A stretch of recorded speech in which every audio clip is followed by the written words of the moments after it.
Bonjour à tous et à toutes, je suis très heureuse de vous retrouver pour un nouveau partage, une nouvelle vidéo aujourd'hui. Je tiens tout d'abord à vous remercier pour tous vos commentaires merveilleux. Merci pour tant de partage, tant d'amour, tant de beauté. Merci de tout cœur, gratitude à vous tous. Bienvenue, bienvenue à tous les nouveaux abonnés. Je vous remercie. Je ne sais pas à quoi dire de plus à part merci, merci, merci. Aujourd'hui, on va aller sur un terrain glissant. J'entends que beaucoup de personnes me partagent cette sensation de ne pas être à sa place, de ne pas être à la bonne place, de ne pas avoir sa place ici.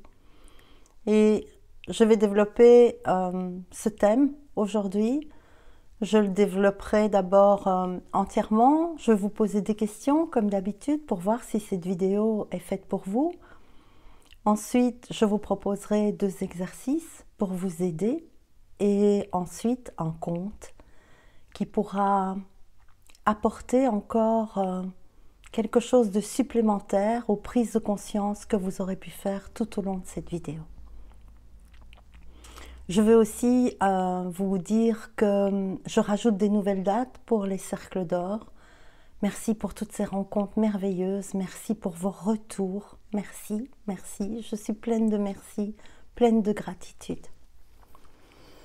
Comment trouver sa place dans ce monde?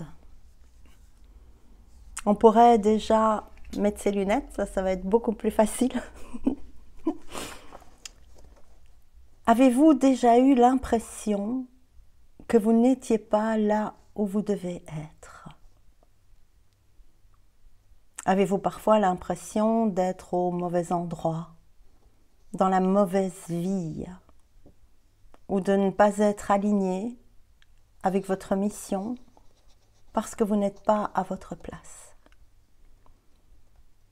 Est-ce que vous ressentez un vide, un malaise diffus, ou une impression de devoir toujours vous battre, toujours lutter pour avoir votre place? Et surtout, est-ce que vous vous êtes déjà demandé si cette sensation est réelle ou si elle pourrait être le fruit du mental, de votre histoire ou d'une certaine forme de conditionnement? Et peut-être qu'aujourd'hui, beaucoup vont pouvoir réaliser qu'ils n'ont jamais quitté leur place, qu'ils n'ont jamais perdu leur place, et que c'est un certain regard qui crée cette sensation de séparation et de bon endroit. J'entends la bonne place. Pourquoi est-ce qu'on pourrait se sentir à un endroit qui n'est pas notre place? Ou pourquoi est-ce qu'on n'est pas à la bonne place? Tout d'abord, il y a les influences extérieures. Depuis l'enfance, on nous conditionne à penser qu'il faut prendre sa place et se battre surtout pour en avoir une, et une bonne. D'ailleurs, avant, on disait « j'ai une place » quand on trouvait un emploi. Pour y arriver, il faut suivre des normes sociales qui sont très précises. Avoir un métier, plutôt un bon métier qu'un mauvais métier, parce qu'il y a des bons métiers et des mauvais métiers dans la société. Il y en a des meilleurs que d'autres, apparemment. Avoir une famille conforme, idéale, c'est déjà très très très mal barre. Avoir une vie bien réussie dans ce cadre précis. Avoir la famille carte postale. La maison, la voiture, la femme, le mari, les enfants, et tout va bien. Si notre parcours diffère de ces attentes, alors on peut se sentir jugé, ou on peut surtout se juger soi-même de ne pas être conforme à ce cadre-là. Nous pouvons ressentir comme un écart une sensation de ne pas être ou de ne jamais être là où il faut, quand il faut. Parfois, des blessures du passé nous ont fait ressentir qu'on était inadéquat, soit par rejet, par abandon, par humiliation, par des abus, par des viols, qui laissent une empreinte profonde en nous. On pourrait en déduire que si on n'avait pas été là, à ce moment-là, comme ça, rien ne nous serait arrivé de tout ça. Et on peut de ce fait se construire une croyance que nous aurions pu éviter cette expérience-là si on avait été ailleurs. Regardez déjà si vous avez cette croyance. Si je n'avais pas été là, ça ne me serait pas arrivé. Et nous finissons par croire que si nous étions nés dans une autre famille, avec d'autres parents, d'autres frères, d'autres sœurs, ou enfin des frères et des sœurs, un autre pays, une autre époque, un autre temps, si nous avions un autre métier, si nous avions plus d'argent, pour certains moins d'argent, alors nous aurions enfin droit à notre place. Enfin, nous serions heureux. Il y a aussi dans ce parcours la sensation, le sentiment profond de ne pas être méritant, de ne pas être méritante. Car beaucoup d'entre nous pensent qu'ils doivent mériter leur place et pour ça qu'ils doivent prouver leur valeur avant d'avoir le droit d'exister pleinement. Peut-être que beaucoup d'entre vous ont entendu « Si tu crois que la vie est facile, tu vas devoir te battre pour t'y faire une place, pour y arriver. » Tout ça, c'est engrangé depuis très très longtemps en nous. C'est aussi un mécanisme qui peut être lié à l'impuissance qui a pu être transmise de génération en génération. Tous ceux qui n'avaient pas leur place, tous ceux qui ont quitté leur pays pour arriver ici, tous ceux qui sont partis loin en espérant que leur vie serait meilleure et qui ont été très déçus, qui n'ont jamais trouvé la place, leur place dans une société où les personnes ont une autre couleur de peau, d'autres coutumes, d'autres rituels, d'autres religions.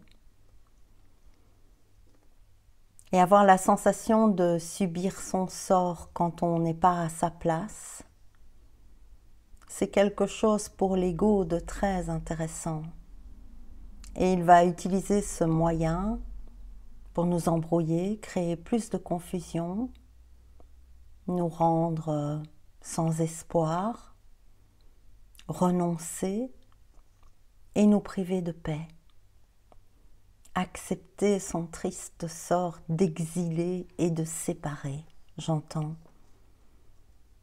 Car là où on est pour le moment, on se sent puni, rejeté, mal aimé, triste, seul, et on souffre.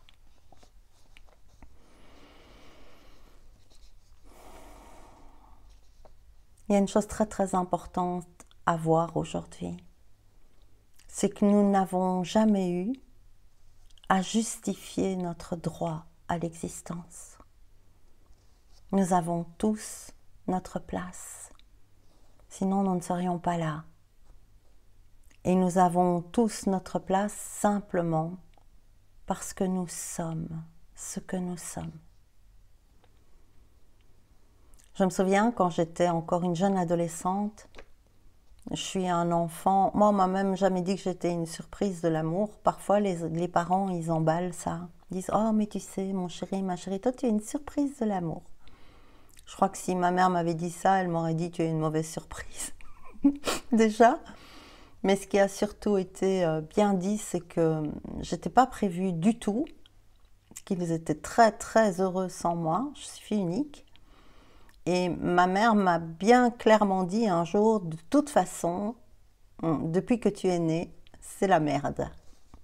Et ces choses-là, que ce soit ce type de phrase-là ou d'autres, ça peut vraiment venir nourrir ce sentiment, cette sensation de ne pas avoir le droit d'être là et donc de ne jamais être au bon endroit quand on est simplement là. Vous êtes là, bienvenue, bienvenue, et c'est votre droit. Alors, sommes-nous vraiment au mauvais endroit? Est-ce qu'il y a un mauvais endroit? Donc, est-ce qu'il y en a un bon? S'il y en a un mauvais, c'est qu'il y en a un bon.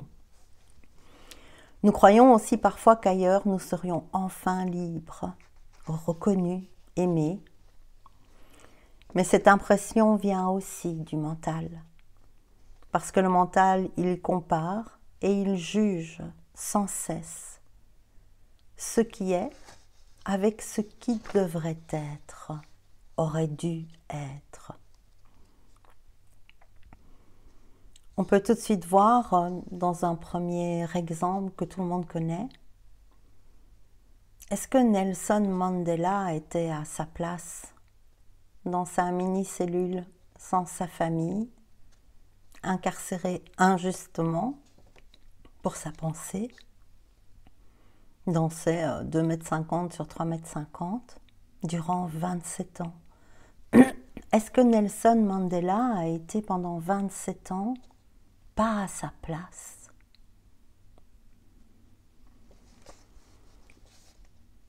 On peut faire 3 prises de conscience assez fondamentales.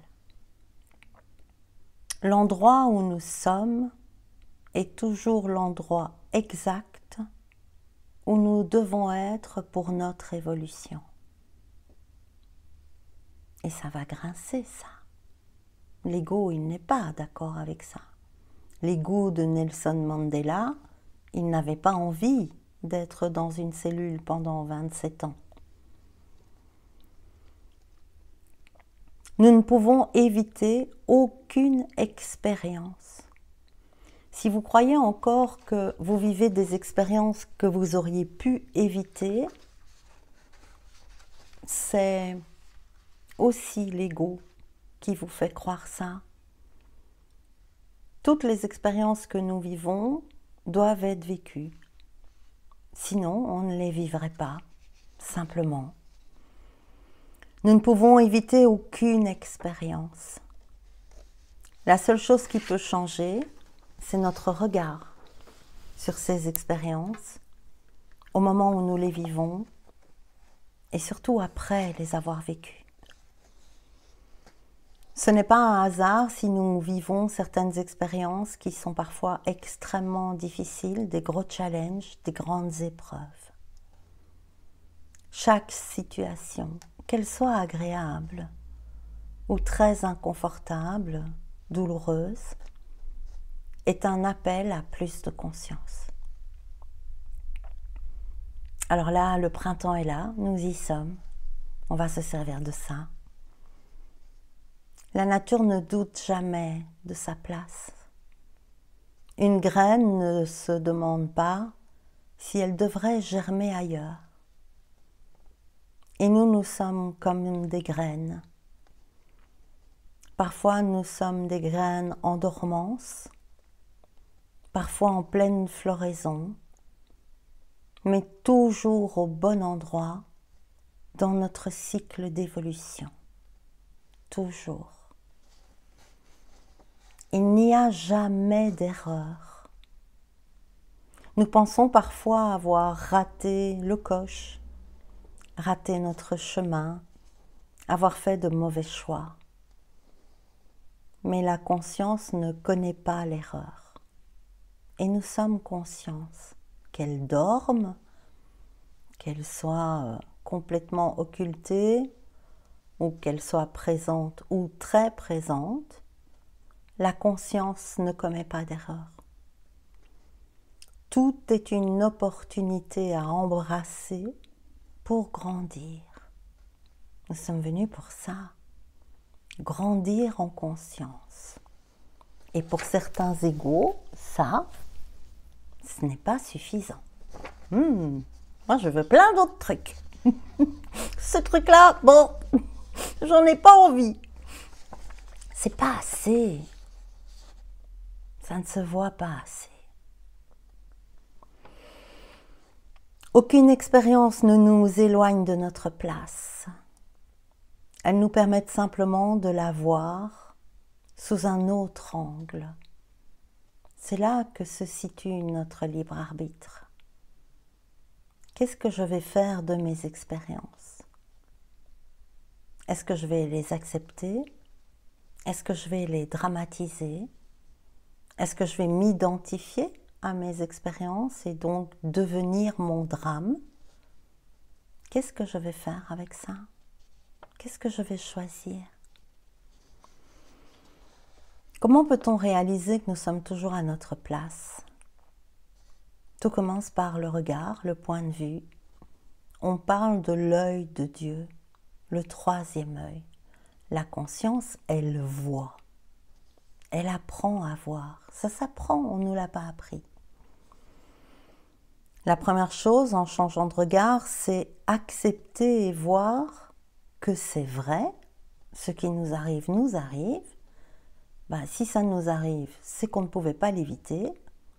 Et si on n'a pas pu l'éviter, c'est que c'était nécessaire pour notre évolution de conscience.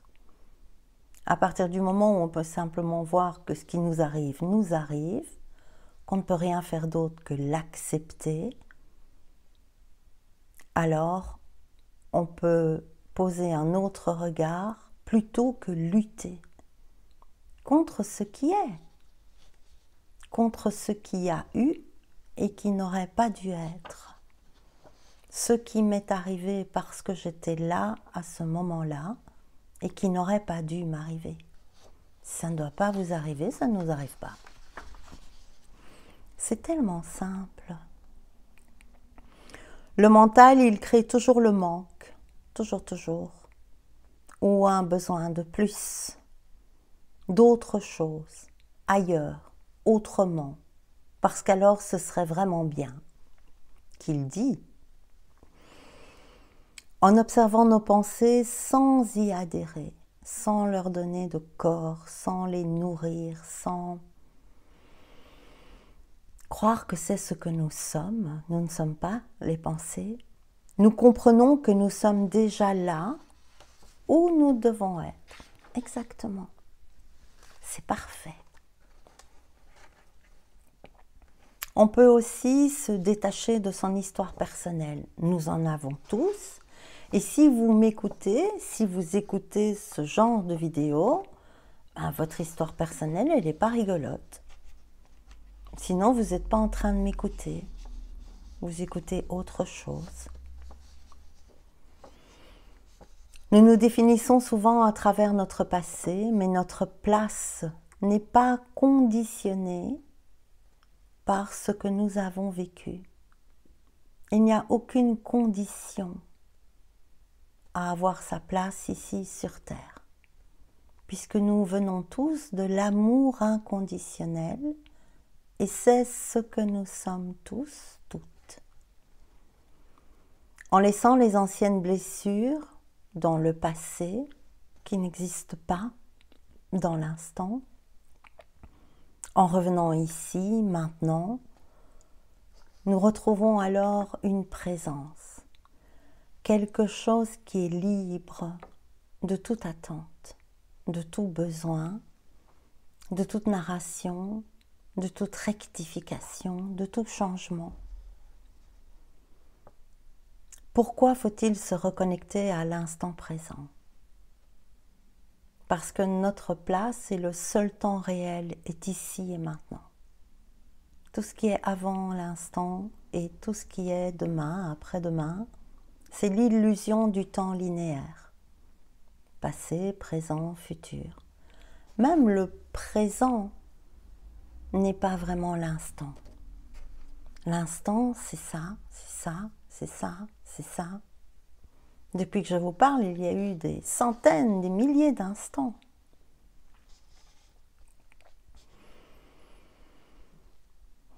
Lorsque nous arrêtons de chercher ailleurs, nous réalisons que nous n'avons jamais été ailleurs que là où nous devions être pour grandir, pour apprendre, pour éclairer nos ombres, notre passé, pour se libérer, pour être en paix.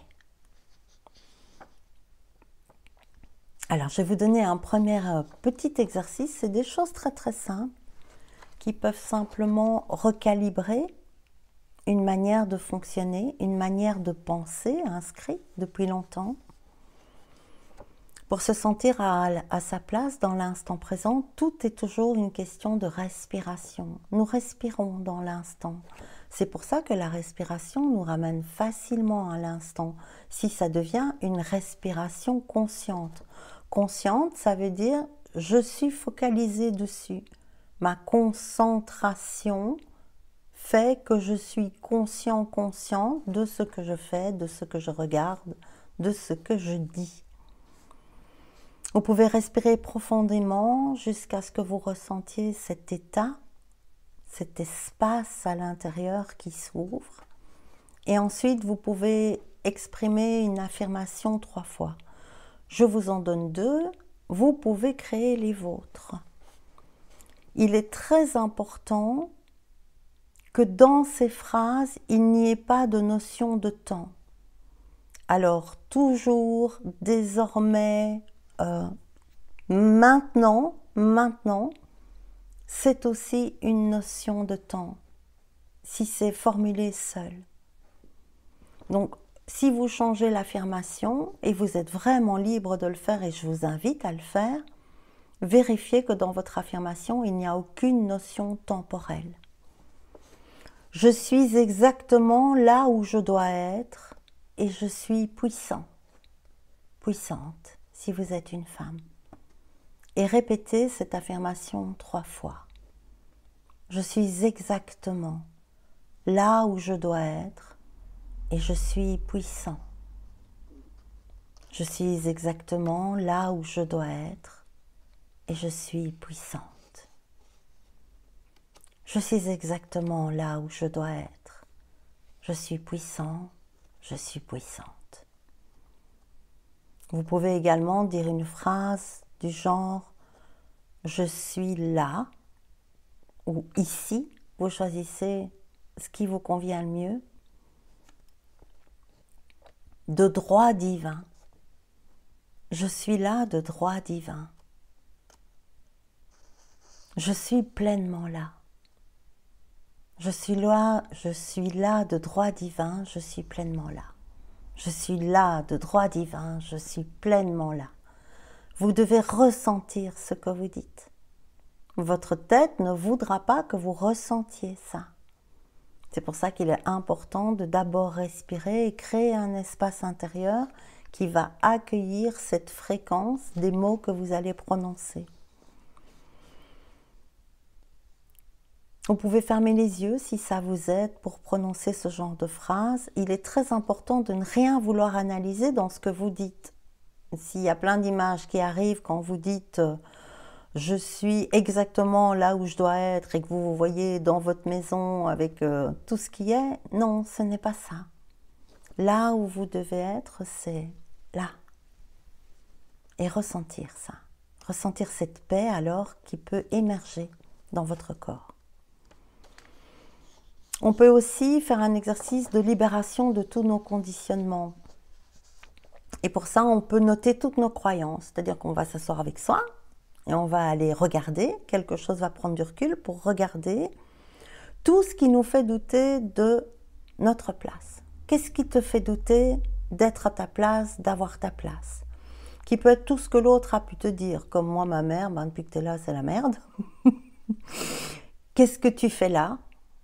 Donc quand on est surpris quelque part et qu'on se fait gronder, punir parce qu'on était là, parce qu'on a vu ce qu'on n'aurait pas dû voir, parce qu'on a dit ce qu'on n'aurait pas dû dire, un enfant qui n'est pas désiré, un enfant qui n'est pas le préféré, un enfant qui était abandonné par ses parents et adopté par d'autres, un enfant qui est né dans un pays et a émigré en quittant tous ses amis, toute une partie de sa famille qu'il ne reverra peut-être jamais, tout ça, notez tout ça sur un papier et observez ces pensées, ressentez le poids qu'elles ont dans votre corps et n'y attachez pas d'importance, juste laissez vibrer ça.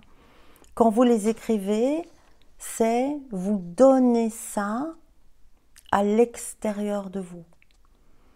Et ensuite, vous pouvez soit brûler ce papier, soit le déchirer en tout petits morceaux, le mettre dans une forêt, dans un trou, en dessous d'un pot de fleurs, remettre la fleur avec la terre dessus et quand la fleur fleurira ou quand l'arbre grandira, vos pensées auront été transformées et vous en aurez la preuve. Vous aurez fait de vos histoires, de vos douleurs, de vos humiliations, de vos rejets, de vos abandons, un compost qui donne vie. On sait que le printemps est symbole de renouveau et que ce qui semble immobile l'hiver ou encore maintenant pour beaucoup de fleurs, d'arbres, germera demain. Il n'y a pas de mauvaise place, c'est juste l'ego qui veut ça.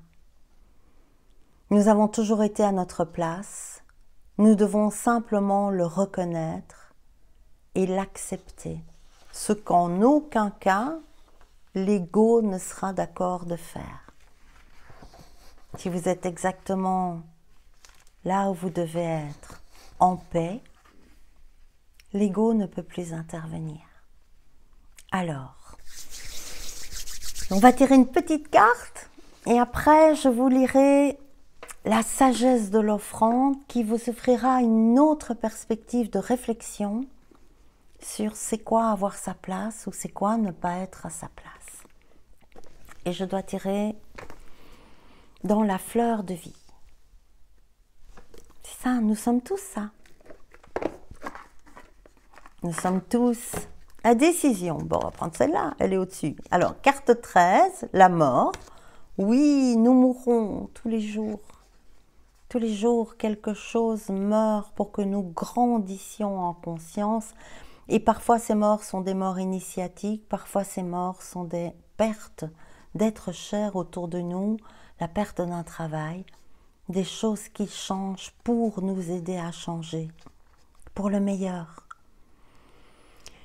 Mes décisions ont un impact positif sur ma vie, mais aussi sur celle de tous les autres. Et on voit un voilier gonflé par le vent qui trace son chemin sur la mer. C'est beau, c'est ça. Instant après instant, le bateau, il est toujours le bateau. Il se laisse porter parce qu'il a la voile déployée pour pouvoir se laisser porter par le flux du vent et glisser sur la mer terre, glisser sur les émotions, glisser sur la surface houleuse de toutes les tempêtes. Et la carte 17. Le 17, c'est l'étoile. L'étoile, c'est notre bonne étoile, mais c'est aussi tout ce que nous pouvons éveiller, bâtir, construire en nous. J'ouvre les portes secrètes des salles, des chroniques d'Akasha. Moi-même, ainsi que tous ceux qui sont à leur recherche, pouvons désormais les traverser. Alors moi, je ne suis pas totalement en accord avec les annales akashiques, donc je ne vais pas trop développer, je vais vous développer parce que ça prendrait trop de temps. Pour moi, les annales akashiques sont un espace dans lequel sont toutes les expériences qui ont été vécues par tous. Si ces expériences sont des expériences humaines, fatalement, elles sont subjectives. C'est donc pour moi une bibliothèque qui est remplie de tout ce qui est subjectif pour un être humain qui a vécu des choses. Ça peut être aussi les maîtres ascensionnés. Et pour moi, les annales akashiques sont un niveau d'expérience, mais pas nécessairement un niveau de conscience pure. De nouveau, pour moi, la conscience est au-delà des annales akashiques. Alors, je vais vous lire le conte pour une autre compréhension de comment on peut se sentir à sa place, ou pas, avec d'autres images, avec d'autres réflexions. Je vous invite à soit mettre des écouteurs, vous allonger, vous mettre comme en méditation, ou simplement regarder l'image comme on faisait quand on était enfant et que notre maman, notre papa nous lisait une histoire, pour tous ceux qui ont eu la chance qu'on leur lise des histoires. La sagesse de l'offrande.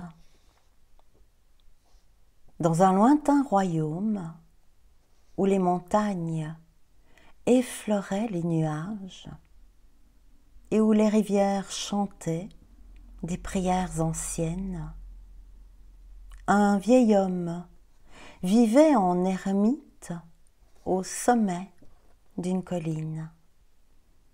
On l'appelait Maître Tenzin.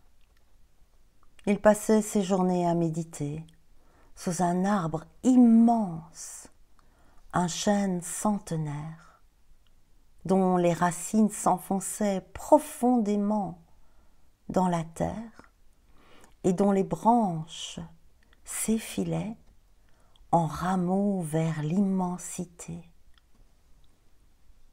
Un jour, un jeune homme du village voisin gravit la colline pour rencontrer le maître.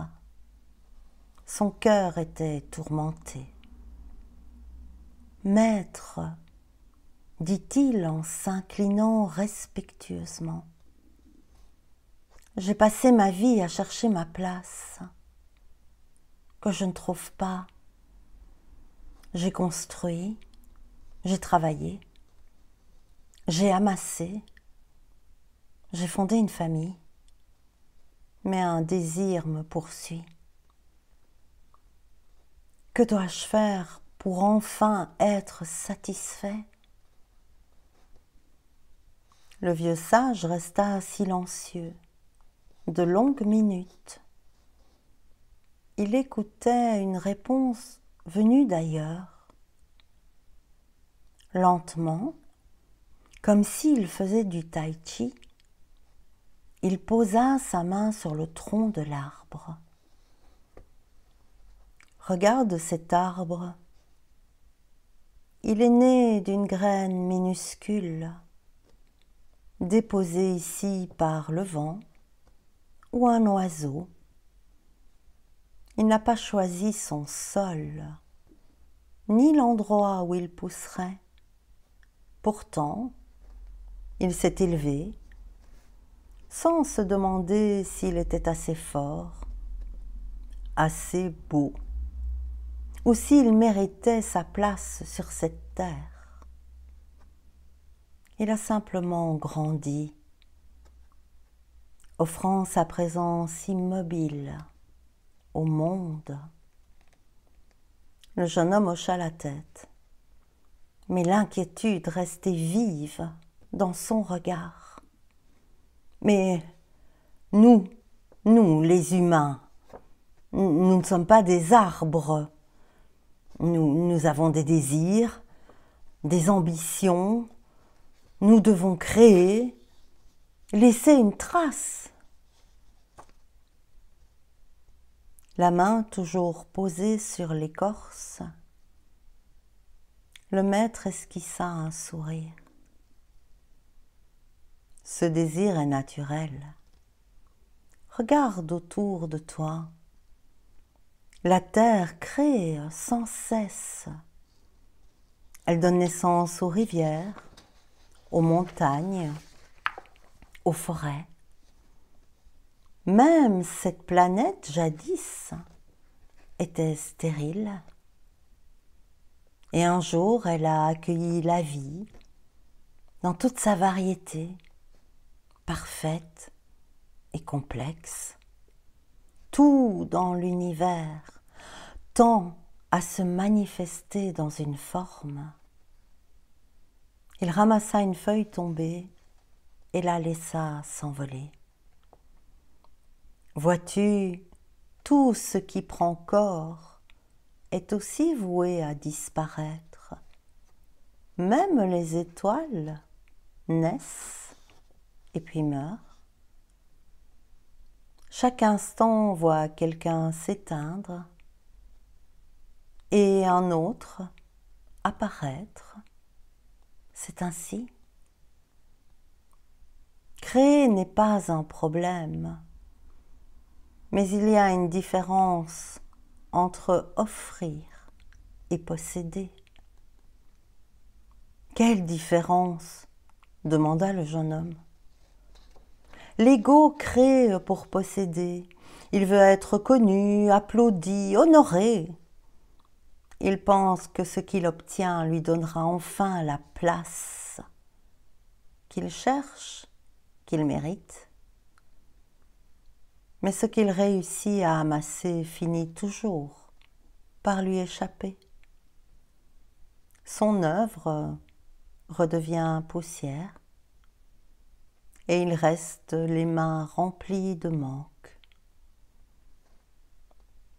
Le sage posa son autre main sur sa poitrine. La présence est toujours là. Elle crée pour offrir. Elle donne sans attendre en retour, car elle n'a besoin de rien. Elle participe à la chorégraphie de la création, non pas pour combler une insuffisance, mais parce qu'elle déborde déjà. Ben alors, que dois-je faire? Où dois-je aller? Avec la même fluidité, le sage se retourna et désigna la vallée en contrebas. Sois comme la vallée, sois cet arbre. Enracine-toi dans l'instant, élève-toi vers ce qui t'appelle et offre sans crainte de manquer. Ne cherche pas à savoir si ce que tu fais restera ou disparaîtra. Tout est déjà en mouvement. Ce n'est pas où tu es qui compte, mais ce que tu donnes. Le jeune homme, à son tour, resta silencieux. Le vent soufflait son aubade, réponse invisible, à travers les ramures de tous les arbres plantés aux alentours, à leur place. Il baissa les yeux vers ses mains rugueuses et rempli de cale. Toute sa vie, il avait cru devoir construire quelque chose ailleurs pour exister, prouver sa valeur, laisser quelque chose, une trace. Il avait toujours cru être au mauvais endroit. À cet instant, il comprit qu'il n'avait jamais rien eu à prouver. La vie elle-même créait à travers lui, comme elle créait les rivières, les montagnes, sans effort, en tandem avec tout. Il n'était pas séparé de la création. Il en était l'expression même. Il n'avait pas besoin de chercher le bon endroit pour être. Il n'avait pas besoin de trouver sa place pour oser donner. Il n'avait qu'à être là, pleinement,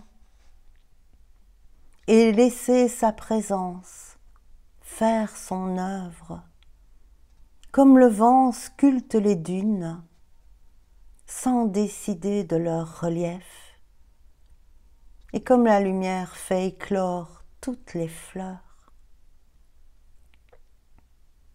Il leva les yeux vers le maître. Une profondeur nouvelle s'y trouvait, comme un univers sans fond. Alors, je ne suis pas une place, c'est simplement être ici, maintenant, partout, la réponse. Le sage hocha la tête. Être, c'est s'abandonner et ressentir que chaque instant est parfait. Dans le silence de la colline, le jeune homme et le sage désormais, assis côte à côte, au pied de l'arbre, étaient tout ce qui est. Une sensation de paix profonde, sans besoin, sans désir de quoi que ce soit, rayonnait d'eux.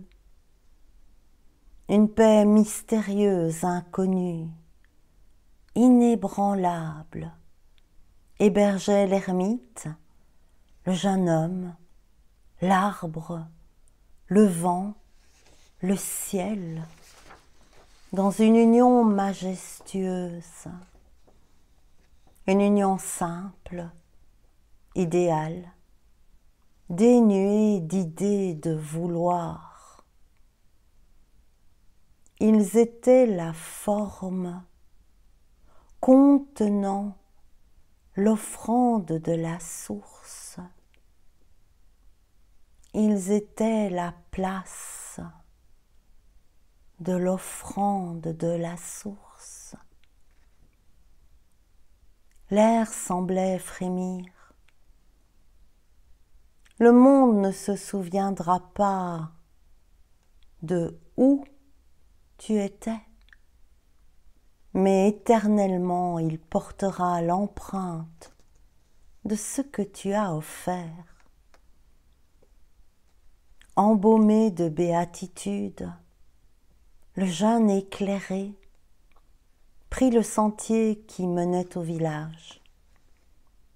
Pour la première fois, il se savait à sa place, totalement vivant, car là où son ego avait tant cherché,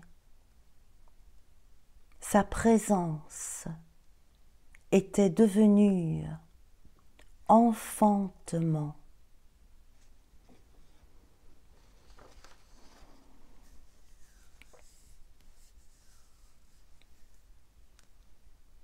J'ai écrit ce texte le 20 mars 2025, en plein équinoxe à 11h07. Je vous remercie de m'avoir écouté. Je vais tirer une dernière carte. Si vous voulez me soutenir, n'hésitez pas, mettez un pouce. Je lis tous vos commentaires. Je vous prie de m'excuser de ne pas pouvoir toujours mettre un mot à chacun. Mais en tout cas, j'y réponds avec mon cœur. Qu'est-ce qu'il faut? Oh, je suis toute... Bah, il faut ça, ils me disent, il faut...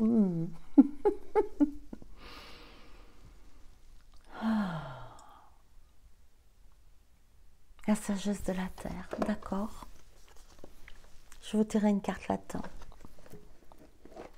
Et j'entends, est-ce que la terre se demande si elle est au bon endroit? Ok, je vais prendre celle-là. Ok, ok. Et encore une qui doit sauter. D'abord montrer les trois autres. Bon, moi, je suis d'accord. Hein. Alors, si nous arrivons à avoir une vision d'ensemble de tout ce qui est,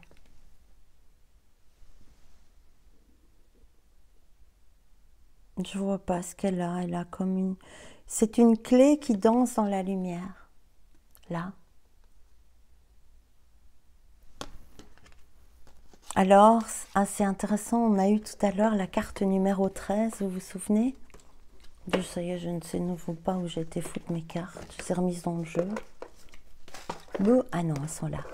Vous vous souvenez, on a eu la carte 13 avec le voilier. Et là, on a la carte 13, c'est incroyable. Et ce qu'on peut voir, c'est la même dame, c'est comme si, voilà, moi j'essaye de trouver ma place, je cherche ma clé, et puis je m'enfonce dans mon ombre, éclairée par la lune.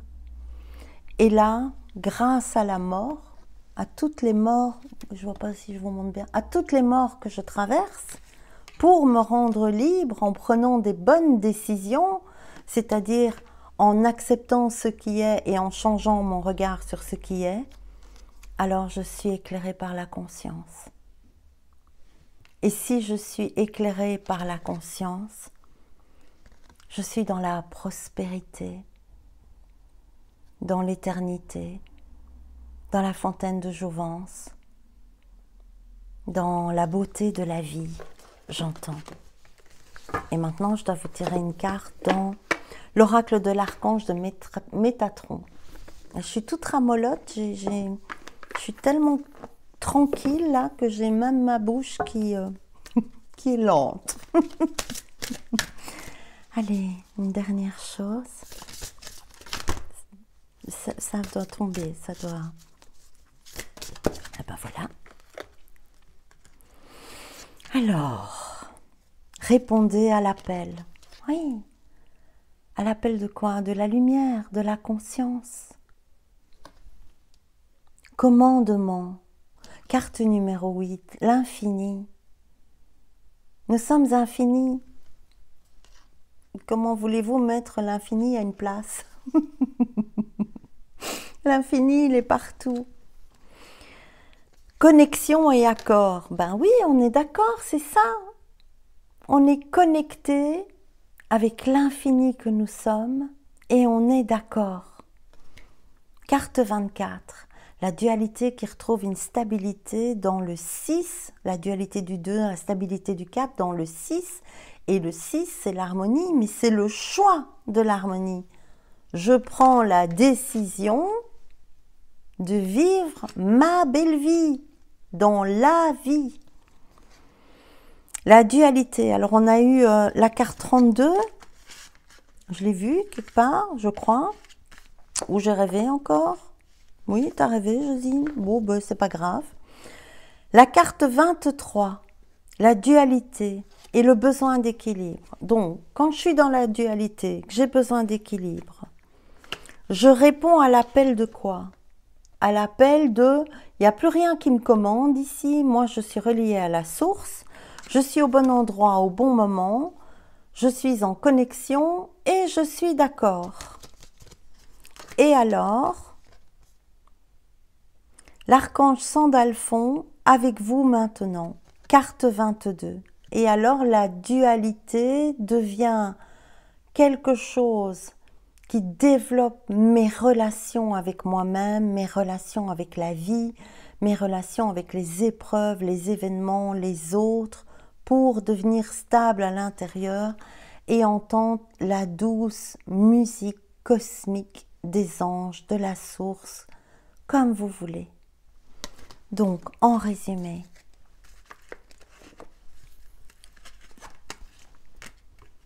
une vision. Ben si, il est là, le 23. Je savais bien que je n'avais pas rêvé. Alors, avoir une vision d'ensemble. Et la carte 32, elle est 23. Ah, mais c'est les mêmes en plus. Vous vous rendez compte, c'est dingue. Parce que j'en ai des tarots. Bouh, 200, je crois. Minimum 44 cartes. Ça fait un paquet de possibles. Hein. 2 tarots différents comme ça. 2 fois le 23, celle qui cherche sa clé, qui ne trouve pas sa place, qui a besoin d'une vision d'ensemble pour un besoin d'équilibre et donc de sortir de la dualité. Et ensuite, il y avait une autre qui était encore un double, c'était quoi? La 13. Ah, j'ai un peu de mal, hein. Je ne sais plus laquelle c'était.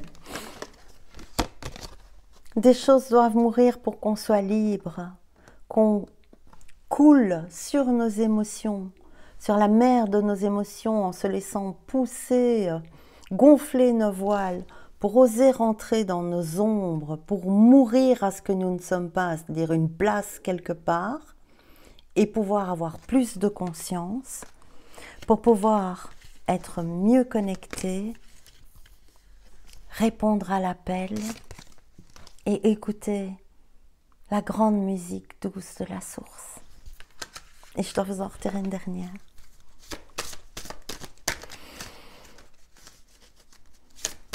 Se déposer, c'est important. Ah, ben j'avais le livre avec. Je dois ouvrir le livre? D'accord, moi je suis d'accord. Hop. Ah ben, note personnelle. Ça, c'est un petit propos pour vous rappeler de faire votre liste.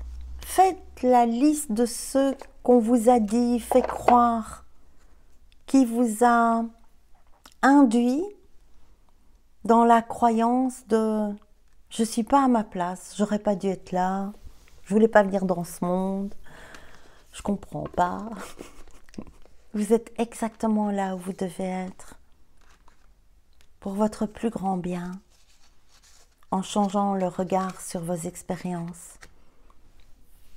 Si vous avez aimé cette vidéo, mettez un pouce. Je vous embrasse. À très bientôt. Je vous aime. Au revoir.